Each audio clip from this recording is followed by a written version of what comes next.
এই মুহূর্তে আমাদের সঙ্গে রয়েছেন স্বামী প্রদীপ্তানন্দ মহারাজ, যাকে কার্তিক মহারাজ বলে আপনারা চেনেন।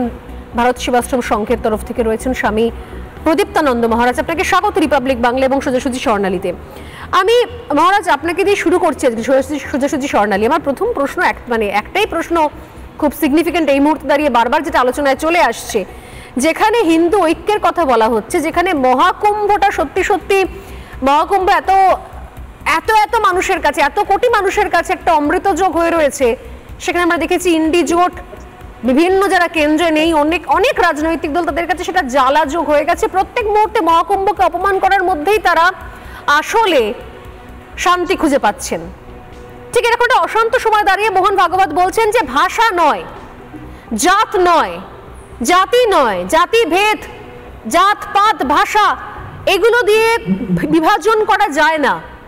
পরিচয় একটাই হওয়া উচিত, আমি হিন্দু কিনা, আমি সনাতন ধর্মের মানুষ কিনা, সেটাই একমাত্র পরিচয় হওয়া উচিত। মোহন ভাগবত বলছেন যে এগুলো কোথা থেকে আসছে, কেন নিয়ে আসা হচ্ছে এখনো পর্যন্ত, এতগুলো বছর পেরিয়ে গেছে, এখনো কেন হিন্দুরা শুধুমাত্র হিন্দুত্বের নিরিখে কেন এক হতে পারছে না? কি বলবেন আপনি? আমরা তো দেখলাম আমাদের রাজ্যের ক্ষেত্র বিভিন্ন সময়তে বিভাজনের রাজনীতি চলে এসছে। হ্যাঁ বলুন। নমস্কার। ভারতবর্ষের যে ঐক্য, ভারতবর্ষের যে অন্তরাত্মা, ভারতীয় সংস্কৃতির মধ্যে এটা নিহিত রয়েছে। ভারতবর্ষের কল্যাণ ভারতবর্ষের সংস্কৃতির মধ্যে নিহিত।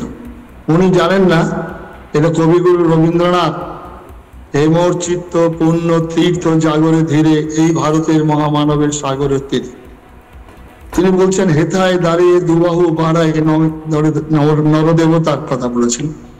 উদার ছন্দে পরমানন্দে বন্দনা করি তারে, ধ্যান গম্ভীর এই যে ভূধর, নদী জপমালা ধৃত প্রান্ত, হেথায় হ্যারো পবিত্র ধরিত্রীরে এই ভারতের মহামানবের সাগর তীরে। এটা চিরন্তন। রাজনীতির নাম করি প্রচন্ড অন্যায়, ধর্মেরও ভাষাতে চায় বলের বন্যায়। এই ভারতবর্ষে নানা ভাষা, নানা মত, নানা পরিধান, বিবিধের মাঝে দেখো মিলন মহান, এটা চিরন্তন সত্য। ভারতবর্ষের ঐক্যর কথা বেদে বলেছেন, সংঘচ্ছদং সংবদ্ধং কথা বলেছেন। সহনা ভবতু সহবিজ্জং করবাবহি তেজস্বিনাবদিত মস্তু, বেদে ওই কথা বলা আছে। আমাদের চৈতন্য মহাপ্রভু বলেছেন সংঘশক্তি কলৌ যুগে। আর ভারতবর্ষের হচ্ছে হিন্দুত্বই হচ্ছে মানবত্ব, ভারতীয়ত্ব, আর ভারতীয়ত্বই হচ্ছে মানবত্ব। সুতরাং হিন্দুত্ব কোনো একটা তিলক কাটা, কোনো একটা বিশেষ পূজা করার সঙ্গে সম্পর্ক নয়।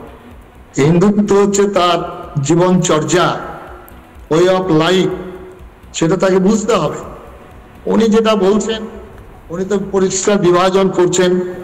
উনি এখন পরিচয় দিতে হচ্ছে, এটা কেন পরিচয় দিতে হবে? আমি ব্রাহ্মণ, আমি ক্ষত্রিয়, আমি শূদ্র, আমি বৈশ্য, তার কাজের মধ্য দিয়ে, তার আচরণের মধ্য দিয়ে প্রকাশ হবে তিনি কি। সুতরাং ভারতবর্ষের যে সংস্কৃতি, ভারতবর্ষের যে ঐতিহ্য, একে রক্ষা করতে গেলে হিন্দুত্বের কথা বলতেই হবে। বেদ থেকে বেদান্ত, উপনিষদ, রামায়ণ, মহাভারত এর নির্যাস রয়েছে এসব শাস্ত্র গ্রন্থে। সুতরাং একজন রাজনীতির নেতা তিনি কি বলছেন সেটার সঙ্গে এটা সম্পর্ক নয়। আর চিরকাল ভারতবর্ষে কিছু বিরোধিতা করেছেন, যেমন আমাদের কংগ্রেসের আমলেও আমরা দেখেছি নেহরুর কিছু বিরোধিতা আছে। আমাদের বামফ্রন্টের সময় আমাদের বিরোধিতা করেছেন, এখন এটা বিরোধিতা করবেন। এটা যেহেতু আজকে সারা ভারতবর্ষে একটা সনাতন ঐক্য, সনাতন চেতনার জাগরণ ঘটছে, এটার দিকে দিকে আমরা লক্ষ্য করছি। আমরা কলকাতায় ব্রিগেড প্যারেড গ্রাউন্ডে যে লক্ষ্যকণ্ঠে গীতা পাঠের আয়োজন করেছিলাম, সরকারি বিরোধিতা সত্ত্বেও সেখানে লক্ষ কোটি মানুষ সমবেত হয়েছিলেন। এবং যারা বইয়ের দোকানদাররা বলছেন যে প্রচুর পরিমাণে গীতা বিক্রি হচ্ছে। প্রতি জেলায় জেলায়, মহকুমায় মহকুমায়, গ্রামে গ্রামে এর পঠন পাঠন শুরু হয়েছে। এবং বর্তমান যে অবস্থা, একটা অবক্ষয়, মানবতার চরমতম অবক্ষয় এসে আমরা দাঁড়িয়েছি। বিশেষ করে পশ্চিমবঙ্গের মানুষ বুঝতে পারছে যে আমরা কোন জায়গায় দাঁড়িয়েছি। কিন্তু কার্তিক মহারাজ, আমি আপনাকে বলছি যে মানে এর আগে গীতাপাঠ আপনি বলছেন, গীতাপাঠের সময় তো দেখেছিলাম যে শাসক শিবির থেকে কি ধরনের ভাষা, কি ধরনের কটূক্তি ছুটে এসেছিল, এমনকি গীতাপাঠ করে কি হবে বা আরো অনেক কিছু সেগুলো সেই সময় ছুটে এসেছিল। এবং আপনি বললেন যে হিন্দু ঐক্য দেখে সমস্যা হয়ে গেছে, তাই বারবার করে সেগুলোকে অ্যাটাক করার প্রয়োজন বোধ করছেন বোধহয় অনেক বিরোধী রাজনৈতিক দল, যে কারণে অমৃত কুম্ভকে কখনো মৃত্যু কুম্ভ, কখনো গঙ্গা জলে দূষণ, এগুলো বলতে হচ্ছে এখন। এটা অনেকে বলছেন, অনেকে বিরোধিতা করছেন। উনি ইতিহাসের পাতা থেকে কবে কে মুছে যাবে, কিন্তু অনাদি কাল থেকে কুম্ভ মেলায় চলে আসছে, আমরা হর্ষবর্ধনের কাছে শুনেছি। সুতরাং হাজার হাজার বছর যাবৎ তবে আমাদের দেবাসুর সংগ্রাম হয়েছিল আমরা জানি না, কিন্তু সেইটা রেখে এখনো মানুষ ছুটে চলেছেন। এটাই তো ভারতবর্ষের ঐক্য, ভারতবর্ষের সংস্কৃতি, ভারতবর্ষের প্রাণ। স্বামী বিবেকানন্দ বলেছেন ভারতবর্ষের একটা প্রাণ। বিবেকানন্দ বলেছেন ভারতবর্ষের মানুষ যতদিন ঈশ্বর অনুসন্ধানে রত থাকবে ততদিনই ভারতবর্ষ জীবিত থাকবে।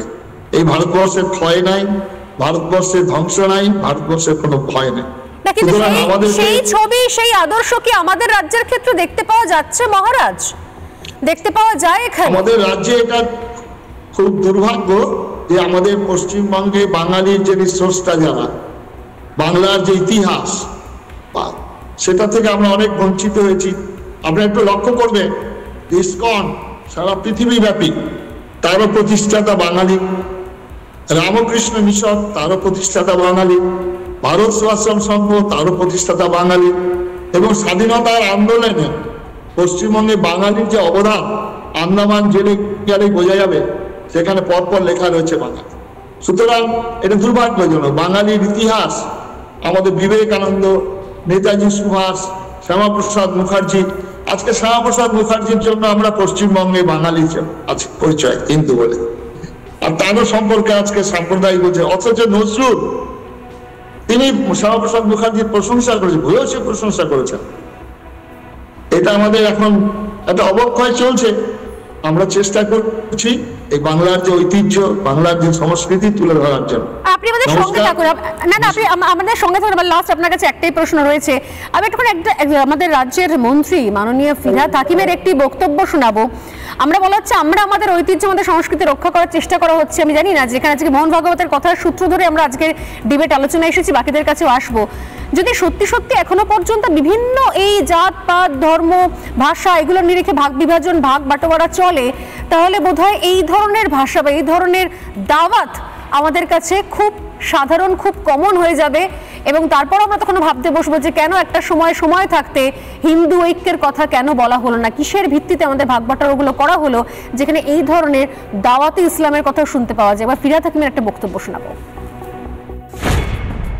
যাদের সেই আল্লাহ সেই রহমত যাদের দেননি, তারা যদি তেলাওয়াত এবং কোরআন শরীফের মানে যদি বুঝতে পারেন, এবং একজনকেও যদি আমরা ঈমান দিতে পারি, তাহলে আমাদের জান্নাতের পথ একেবারে সুরক্ষিত হয়ে যাবে। আমরা নিজেরা মুসলিম ঘরে জন্মেছি, মুসলমান ঘরে বড় হয়েছি। আমাদের নামাজ, আদব কায়দা সব আমাদের বেশিরভাগই মানুষের জানা। যারা দুর্ভাগ্য নিয়ে জন্মেছে, যারা ইসলাম নিয়ে জন্মায়নি, তাদের দাওয়াতে ইসলাম অর্থাৎ ইসলামের দাওয়াত দিয়ে তাদের মধ্যে ঈমান নিয়ে আসলে এটা আল্লাহ তাআলাকে খুশি করা হবে। কার্তিক মহারাজ, আমরা তো কখনো অন্য কোনো ধর্ম বা ভাষা কখনোই আক্রমণ করতে শিখিনি, করিও না, সেটা আমাদের সংস্কৃতিও নয়। কিন্তু যদি আমরা এখনো পর্যন্ত নিজেদের ঐক্য নিয়ে সচেতন না হই, নিজেদের হিন্দুত্ব নিয়ে সচেতন না হই, তাহলে এই জিনিস তো রোজ শুনতে হবে আমাদের। প্লিজ আপনি বলিনি, লাস্ট প্রশ্ন। আমি ফিরহাদ হাকিমকে খুব ধন্যবাদ জানাই। তিনি আমাদের সকল হিন্দু তাদের চোখ খুলে দিয়েছেন। তিনি একজন নিষ্ঠাবান মুসলমান হিসাবে উনি ঠিক কথাই বলেছেন।